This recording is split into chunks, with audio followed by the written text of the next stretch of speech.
नमस्कार, डेली 24 भारत देख रहे हैं आप। मैं हूं आपके साथ साहिल धुलिया। बुलेटिन की शुरुआत करेंगे। शामली के थाना भवन में भारतीय जनता पार्टी के कार्यकर्ताओं ने प्रधानमंत्री नरेंद्र मोदी के रेडियो कार्यक्रम मन की बात के 136वें एपिसोड का सामूहिक श्रवण किया। यह कार्यक्रम बूथ संख्या 208 के बूथ अध्यक्ष विशाल गर्ग के आवास पर आयोजित किया गया, जिसमें मंडल प्रभारी आनंद पुंडीर, सेक्टर संयोजक संदीप मोगा, सह प्रभारी भूपेश नारंग समेत कई पदाधिकारी और कार्यकर्ता मौजूद रहे। कार्यक्रम के दौरान सभी ने प्रधानमंत्री के संदेशों को ध्यान से सुना। इसके बाद मंडल प्रभारी आनंद पुंडीर ने कहा कि मन की बात देशवासियों को सकारात्मक सोच, सामाजिक जिम्मेदारी और राष्ट्र निर्माण से जोड़ने का प्रभावी माध्यम बन चुका है। कार्यकर्ताओं ने सरकार की जन कल्याणकारी योजनाओं और प्रधानमंत्री के संदेशों को घर घर तक पहुंचाने का संकल्प लिया।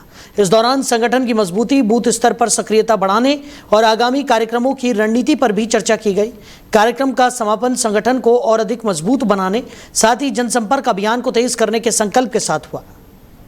वहीं शामली पुलिस ने एक बार फिर अपनी सक्रियता और तकनीकी दक्षता का परिचय देते हुए 119 खोए हुए मोबाइल फोन उनके असली मालिकों को लौटाकर लोगों का दिल जीत लिया। सर्विलांस सेल और जनपद के सभी थानों पर संचालित CEIR पोर्टल पर मदद से करीब 18 लाख रुपए कीमत के मोबाइल फोन बरामद किए गए। पुलिस अधीक्षक NP सिंह और अपर पुलिस अधीक्षक सुमित शुक्ला ने रविवार को बरामद मोबाइल उनके मालिकों को सौंपे। अपना खोया हुआ मोबाइल वापस मिलने पर लोगों ने खुशी जताते हुए शामली पुलिस का आभार व्यक्त किया। पुलिस अधीक्षक ने बताया कि खोए हुए मोबाइल जल्द बरामद करने के लिए सर्विलांस सेल और CEIR टीम को विशेष निर्देश दिए गए थे, जिसके बाद टीम ने तकनीकी सहायता से यह सफलता हासिल की। इस अभियान में सर्विलांस सेल और सभी थानों की CEIR टीम की अहम भूमिका रही। पुलिस ने लोगों से अपील की है कि मोबाइल गुम होने पर तुरंत नजदीकी थाने में सूचना दें या CEIR पोर्टल पर शिकायत दर्ज कराएं, ताकि मोबाइल को ट्रैक कर जल्द बरामद किया जा सके। आप अवगत हैं कि भारत सरकार टेलीकॉम डिपार्टमेंट ने पुलिस को एक्सेस दिया अपने सर्वर पे, और DGP महोदय के आदेश से हमारे हर थाने में मोबाइल रिकवरी सेल बना हुआ है और जनपद लेवल पे हमारा सर्विलांस सेल इसको देखता है। जितने भी लोगों की मोबाइल गायब होती हैं, सारी थानों की एप्लीकेशन लोग लेके आते हैं और हमारे यहाँ CEIR पोर्टल है जो टेलीकॉम डिपार्टमेंट को एक्सेस देता है। हमारा जो सेल के अधिकारी है उस पर अपलोड करते हैं और बरामद होने पर हम लोग महीने में एक बार लाख इनको उपलब्ध कराते हैं। उसी क्रम में जनपद शामली में पिछले महीने कुल 119 मोबाइल रिकवरी हम लोगों ने किया है उस पोर्टल के माध्यम से, जिसमें 104 मोबाइल रिकवर हुआ है CEIR पोर्टल से और शेष मोबाइल बरामद हुआ है सर्विलांस सेल के माध्यम से। इसकी कुल कीमत 18 लाख रुपए है। आपने देखा अभी काफी लोग खुश हैं जिसकी मोबाइल करीब 1 साल पहले गायब हुई थी या 2 मंथ पहले बरामद हुई है, उनके चेहरे पे काफी खुशी है। एक अच्छा ये प्रयास है हमारे मुख्यालय का, जिससे आम पब्लिक का विश्वास पुलिस पे काफी बढ़ा है।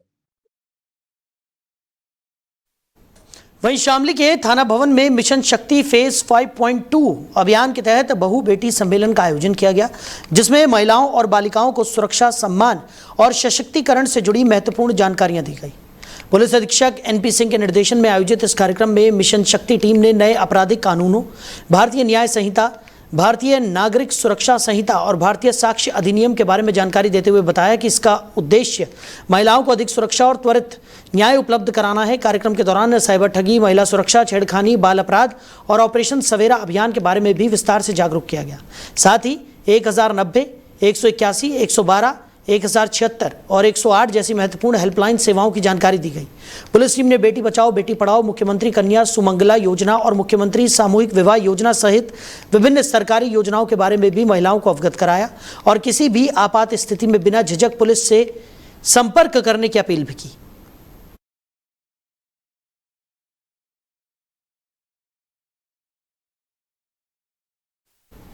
वहीं शामली पुलिस ने अवैध हथियारों की तस्करी के खिलाफ बड़ी कार्रवाई करते हुए अंतर्राज्यीय शस्त्र तस्करी गिरोह का भांडाफोड़ किया है। कैराना थाना पुलिस ने 4 आरोपियों को गिरफ्तार कर उनके कब्जे से एक अवैध पिस्टल, 10 तमंचे, 18 कारतूस, 7 खोखा कारतूस और बिना नंबर प्लेट की एक मोटरसाइकिल भी बरामद की है। पुलिस के मुताबिक गिरफ्तार आरोपियों की पहचान सौरभ, समीर, उस्मान और गोल्डी और कौशर के रूप में हुई है। पूछताछ में आरोपियों ने कथित तौर पर बताया कि वो कम कीमत पर अवैध हथियार खरीदकर ऊंचे दामों पर बेचते थे। पुलिस का कहना है कि गिरोह के अन्य सदस्यों की तलाश जारी है और एक संदिग्ध सप्लायर की गिरफ्तारी के लिए लगातार दबिश दी जा रही है। आरोपियों के खिलाफ आयुध अधिनियम समेत अन्य संबंधित धाराओं में मुकदमा दर्ज कर आगे की कार्रवाई की जा रही थी। पुलिस का जनपद में अवैध हथियारों की तस्करी और अपराध पर अंकुश लगाने के लिए अभियान आगे भी जारी रहेगा। एक थाना कैराना में हमारे एसएचओ सतीश और उनकी पूरी टीम ने एक अच्छा काम किया है। परसों इनको एक मोबाइल पे फेसबुक पे एक लड़का सौरभ था, पुत्र वीरेंद्र निवासी बराला का, उसकी एक वीडियो वायरल हुई जिसमें वो पिस्टल लिए बैठा हुआ था, पिस्टल को खोल और बंद कर रहा था। वो बेसिकली वो बेचने के लिए कहीं नहीं अपना डाला था फेसबुक पे। उसी आधार पे हमारे थाना कैराना की टीम ने उसे गिरफ्तार किया और उसके पास से वो पिस्टल 32 बोर की बरामद हुई और उसने फिर कुछ बताया पूछताछ में कि मेरा जो मेन सप्लायर वो आरिफ पिस्टल है, जो रहता है सूरत में, और बुरहानपुर की बनी पिस्टल तमंचे मेरा सप्लाई करता रहता है। उन लोगों ने बताया कि 14 तमंचे और भी हमारे पास है जो उसने सप्लाई किया था, हमको बेचना है उसको। वो हमारे साथी जो क्रमशः समीर पुत्र जाबिर, उस्मान उर्फ गोल्डी और कौशल पुत्र कबूल निवासी बराला की इनके पास रखी हुई है, इनसे बरामद करा दूंगा मैं। तत्काल हमारी टीम के घर पे गई, बरामद की इनसे। तो कुल मिला के इन चारों व्यक्तियों से एक 32 बोर की पिस्टल और 14 तमंचे, कुल लगभग 24 कारतूस, एक बाइक जिसपे लोग लेके इसको जा रहे थे, ये बरामद हुई है। एक बड़ा गैंग है और आपको बता दूंगा कि आरिफ पिस्टल पुलिस मेरे से वांछित है। ये पहले भी हरियाणा दिल्ली में बंद हो चुका है और ये मेरे यहाँ से 2 मामलों में वांटेड चल रहा है। उसका एक 2IC था यहाँ का, नुमान नाम का, जिसकी अभी डेथ हो गई है, वो पहले से वांछित चल था मेरे यहाँ। तो एक बड़ा गैंग है, बड़ी सफलता हमारी टीम की है और हम प्रयास कर रहे हैं कि सूरत जा करके या जहाँ भी इसमें उसकी लोकेशन हाइडआउट्स की हुई हो वहाँ पे इसको गिरफ्तार हम लोग करेंगे और उसको आगे बंद करेंगे। वहीं मुजफ्फरनगर के बुढ़ाना कोतवाली क्षेत्र में सोशल मीडिया पर जाति और धर्म को लेकर कथित आपत्तिजनक टिप्पणी करने के मामले में पुलिस ने एक आरोपी को गिरफ्तार किया है। पुलिस के अनुसार जौला निवासी तारीफ के खिलाफ धार्मिक भावनाएं आहत करने और सामाजिक सौहार्द बिगाड़ने के आरोप में भारतीय न्याय संहिता की संबंधित धाराओं, जिनमें धारा 353(3) भी शामिल है, के तहत मुकदमा दर्ज किया गया है। गिरफ्तारी के बाद आरोपी को न्यायालय में पेश कर जेल भेज दिया गया। पुलिस का कहना है कि मामले की जांच जारी है और सोशल मीडिया पर कानून व्यवस्था या सामाजिक सौहार्द बिगाड़ने वाले किसी भी गतिविधि के खिलाफ सख्त कार्रवाई की जाएगी। वहीं आरोपी का एक वीडियो भी सामने आया है जिसमें वो भविष्य में ऐसी गलती दोबारा न करने की बात कहते हुए माफी मांगता दिखाई दे रहा है। पुलिस ने लोगों से अपील की है कि सोशल मीडिया पर किसी भी तरह की आपत्तिजनक या भड़काऊ सामग्री पोस्ट करने से बचें और कानून का पालन करें।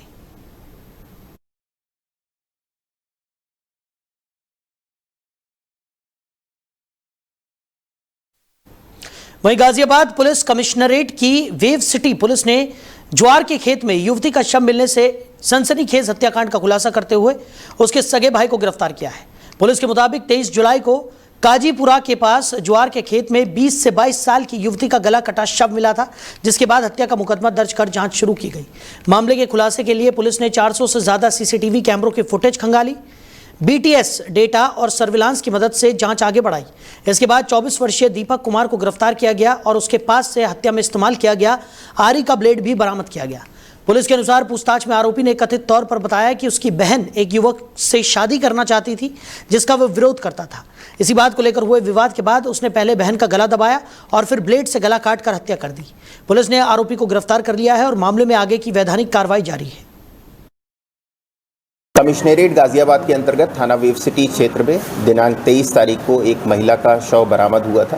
पुलिस द्वारा तत्काल मौके पर पहुंचकर शव को कब्जे में लेकर उसका पोस्टमार्टम कराया गया था और सुसंगत धाराओं में इसमें अभियोग पंजीकृत किया गया था। इसके अनावरण के लिए वेव सिटी की टीम, स्वाट टीम और सर्विलांस टीम को लगाया गया था। आज इसका सफल अनावरण किया गया है और इसमें जो हत्यारोपी है वो मृतिका का सगा भाई है। उसकी गिरफ्तारी पुलिस के द्वारा की गई है। इसका नाम दीपक है।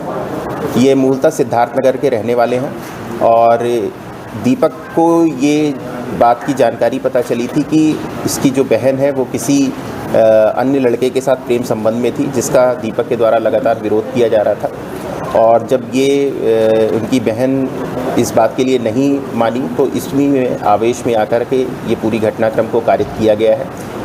नोएडा से इसने अपनी बहन को ऑटो में बैठाया था और साथ में इसको लेकर के वेव सिटी के क्षेत्र में पहुंचे थे और वहां पर सुनसान क्षेत्र देख करके ये लोग ऑटो से उतर गए थे और वहां पर इसने अपनी बहन की हत्या की है। वहीं बुलंदशहर के सिकंदराबाद स्थित सब रजिस्ट्रार कार्यालय में 51 लाख के दान पत्र के पंजीकरण को लेकर विवाद खड़ा हो गया है। आरोप है कि बिना आधार कार्ड और पैन कार्ड के इस दान पत्र का पंजीकरण किया गया। शिकायत में रजिस्ट्रार कार्यालय के कर्मचारियों पर कथित मिलीभगत और रिश्वत लेकर दस्तावेज तैयार करने के आरोप लगाए गए हैं।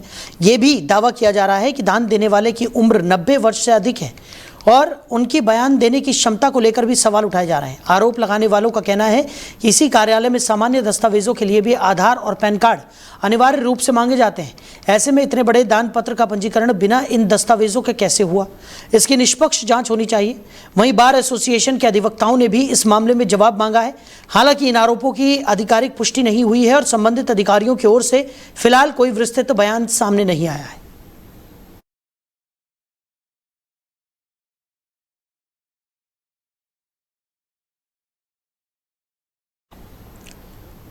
वहीं मुजफ्फरनगर में कांवड़ यात्रा को सुरक्षित और व्यवस्थित ढंग से संपन्न कराने के लिए जिला प्रशासन और पुलिस ने तैयारियां तेज कर दी हैं। इस कड़ी में जिला पंचायत सभागार में कांवड़ शिविर संचालकों, जनप्रतिनिधियों और प्रशासनिक अधिकारियों के साथ बैठक आयोजित की गई। बैठक में वरिष्ठ पुलिस अधीक्षक संजय कुमार वर्मा और जिलाधिकारी उमेश मिश्रा ने यात्रा की व्यवस्थाओं की समीक्षा करते हुए सभी विभागों को आपसी समन्वय के साथ कार्य करने के निर्देश दिए।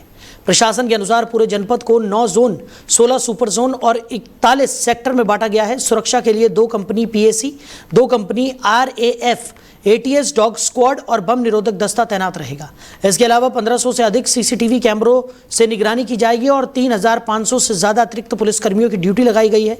बिजली से जुड़े संभावित हादसों को रोकने के लिए ट्रांसफार्मरों की बैरिगेटिंग, बिजली के पोल पर सुरक्षा कवर और तारों पर इंसुलेशन का कार्य भी तेजी से कराया जा रहा है। आज जनपद के सभी कांवड़ शिविर संचालकों के साथ हम लोगों ने बैठक की है। उनकी क्या क्या समस्याएं हैं और उनको कम से कम असुविधाएं हो, अब बेहतर ढंग से हम लोग कांवड़ यात्रा को संपन्न करा सकें। इसके लिए सभी प्रशासनिक विभाग के सभी अधिकारी थे और सभी यहाँ के संभ्रांत नागरिक थे। उनसे डिस्कशन किया गया और जो उनकी समस्याएं उसको कैसे कम किया जाए और बेहतर से बेहतर कांवड़ संचालन कराया जाए, इसीलिए हम लोग विचार विमर्श किए। हमारा प्रयास होगा। देखिए, जो सजेशंस आए हैं, जो बातें आई हैं, जैसा कि आप जानते हैं कि 30 तारीख से हमारा जो ये शुभ सावन का महीना शुरू हो रहा है, इसमें जनपद मुजफ्फरनगर और उसके आसपास हरिद्वार जो हमारे यहाँ जल लेकर लोग कांवड़ लेके आते हैं, एक महापर्व के रूप में सबसे चुनौतीपूर्ण त्योहार में से एक है। इस परिदृश्य में आज सभी जो हिंदू संगठन के लोग थे जो शिविर लगाते हैं, साथ ही साथ कुछ डीजे वाले भी इसमें आमंत्रित किए गए थे, जिनसे एक बैठक की गई है। इसमें जिलाधिकारी महोदय और पूरी टीम हमारी SP city, SPRA, all COs, SDM सभी ने पार्टिसिपेट किया है और सभी जनता जनार्दन ने भी इसमें पार्टिसिपेट किया है। इसमें जो मुख्य समस्याएं, सजेशंस आ रहे थे कि ताकि 1 विंडो सिस्टम के माध्यम से, जैसे कि सप्लाई विभाग का जो सिलेंडर होता है, बिजली का जो कनेक्शन। वहीं दिल्ली में छात्र आंदोलन के दौरान बरेली के 2 छात्रों के साथ कथित मारपीट और अभद्रता के मामले में चर्चा में आए सत्यम पंडित को लेकर गाजियाबाद में राजनीतिक और प्रशासनिक हलचल तेज हो गई है। पुलिस के अनुसार सत्यम पंडित के खिलाफ गाजियाबाद के विभिन्न थानों में पहले से कई मुकदमे दर्ज हैं। हाल ही में गाजियाबाद के एक एसीपी को लेकर उसका एक कथित विवादित वीडियो भी सोशल मीडिया पर वायरल हुआ है। इस मामले पर डीसीपी सिटी धवल जायसवाल ने कहा कि वायरल वीडियो का संज्ञान लिया गया है और उसके परीक्षण के बाद नियमानुसार कार्रवाई की जाएगी।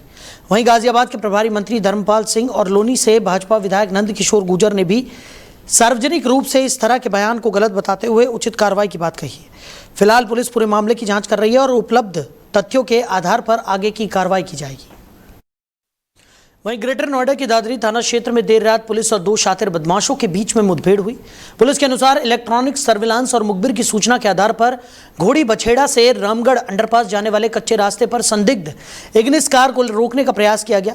आरोप है कि बदमाशों ने पुलिस टीम पर फायरिंग कर दी, जिसके जवाब में हुई कार्रवाई में करण नागर के पैर में गोली लगी, जबकि उसका साथी मुकुल कॉम्बिंग के दौरान गिरफ्तार कर लिया गया। पुलिस का कहना है कि दोनों आरोपी राहगीरों से मोबाइल छीनने और बंद मकानों में चोरी की घटनाओं में शामिल थे। इनके कब्जे से घटना में प्रयुक्त मारुति इग्निस कार, तमंचा, कारतूस, चाकू, छीना गया मोबाइल और एक बंद मकान से चोरी किए गए चांदी के आभूषण बरामद किए गए हैं। घायल आरोपी का अस्पताल में इलाज चल रहा है और दोनों के खिलाफ आगे की वैधानिक कार्रवाई की जा रही है। Police commissioner commissionerate Gautam Buddh Nagar के निर्देशन में अपराधियों के विरुद्ध चलाए जाए अभियान के क्रम में आज दादरी पुलिस द्वारा चेकिंग के दौरान 2 शातिर स्नैचर और चोर मुठभेड़ के दौरान गिरफ्तार किए गए। ये लोग राह चलते लोगों से मोबाइल स्नैचिंग करते थे और बंद पड़े मकानों में चोरी करते थे। आज चेकिंग के दौरान दो बदमाश एक इग्निस कार से आते हुए दिखाई दिए। पुलिस द्वारा रोके जाने पर ये लोग कार छोड़ करके उतर के भागने लगे। पुलिस द्वारा पीछे किए जाने पर इनके द्वारा पुलिस के ऊपर जानलेवा हमला करते हुए फायर किया गया। जवाबी कार्रवाई में पुलिस द्वारा आत्मरक्षार्थ किए गए फायर में एक बदमाश के पैर में गोली लगी और पुलिस द्वारा इन्हें घेर के गिरफ्तार किया गया।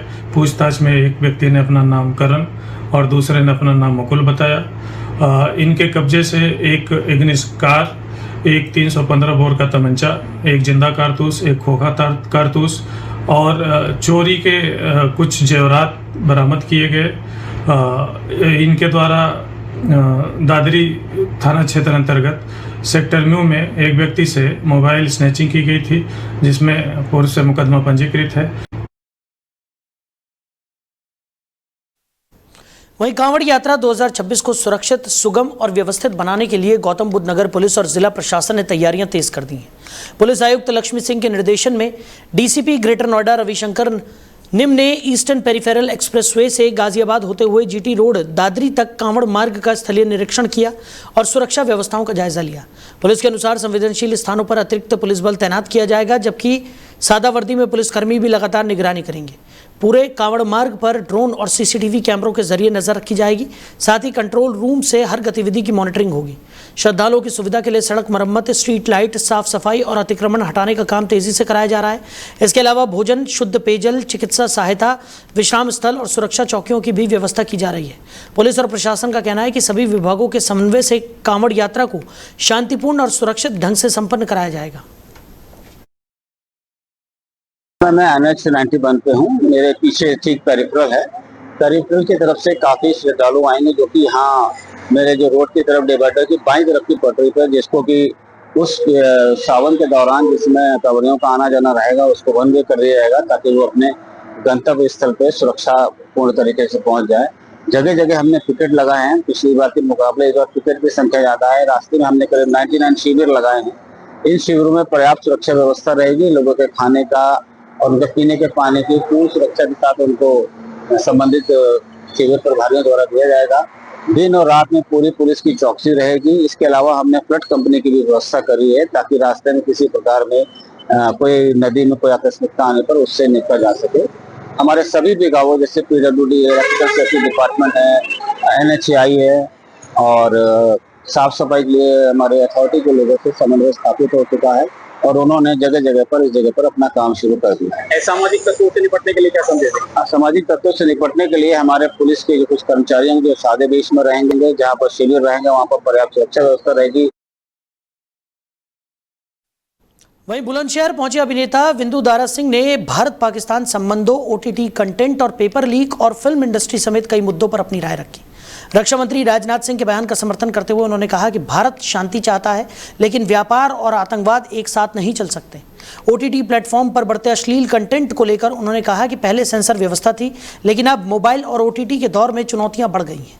उनका कहना था कि जिन लोगों ने अपनी पहचान बनाई है, उनकी जिम्मेदारी है कि वो अच्छा कंटेंट दर्शकों तक पहुंचाए।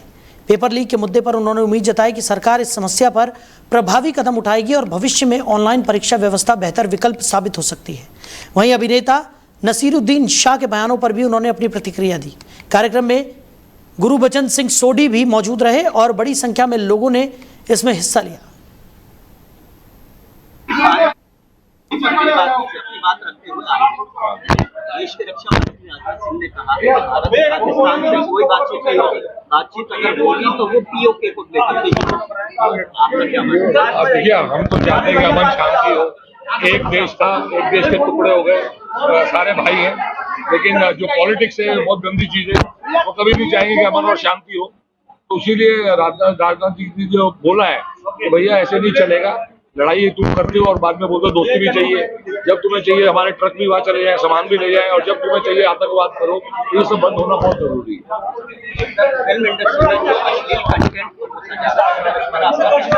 देखिए, फिल्म इंडस्ट्री जो है वो सेंसर बोर्ड होता था, सेंसर होती थी पिक्चरें, बहुत मुश्किल से कुछ भी रॉन्ग आता नहीं था। पर अभी OTT आ गया है, मोबाइल फोन आ गए हैं, कोई भी कुछ भी भेज सकता है। अब सेंसर करना बहुत मुश्किल है। अब तुम्हें खुद सोचना पड़ेगा कि जो तुम पेश कर रहे हो बच्चों के लिए, वो तुम्हारे बच्चे भी देख रहे हैं, कंट्रोल रखो इस पर। कोविड से पहले की फिल्म इंडस्ट्री और कोविड के बाद की फिल्म इंडस्ट्री में ज्यादा फर्क आ गया। फिल्म इंडस्ट्री में ज्यादा फर्क नहीं आया, लेकिन जो OTT और जो ये YouTube ये सब जो चैनल्स हैं, ये सब जो है इस पे कुछ सेंसर हो नहीं सकता, तो बहुत मुश्किल हो गया। क्यों बाजी? देखा जा रहा है फिल्में कम बन रही है, फिल्में तो बन रही हैं, हर हफ्ते लगती हैं, लेकिन पहले 4 लगती थी, अभी 2 लग रही। थोड़ा मुश्किल है, महंगी हो गई है, और थिएटर में लोग जाते नहीं। जब थिएटर में लोग जाएंगे तो बहुत फिल्में बनेंगी। बहुत महंगी होती है फिल्म बनानी, तो थिएटर में जाना बहुत जरूरी है। Welcome to the jungle superhit हुई, धमाल सुपरहिट हुई, अब आएगी टॉक्सिक, वो भी सुपरहिट होगी। तो जितना थिएटर में ज्यादा जाओगे उतनी अच्छी पिक्चरें मिलेगी।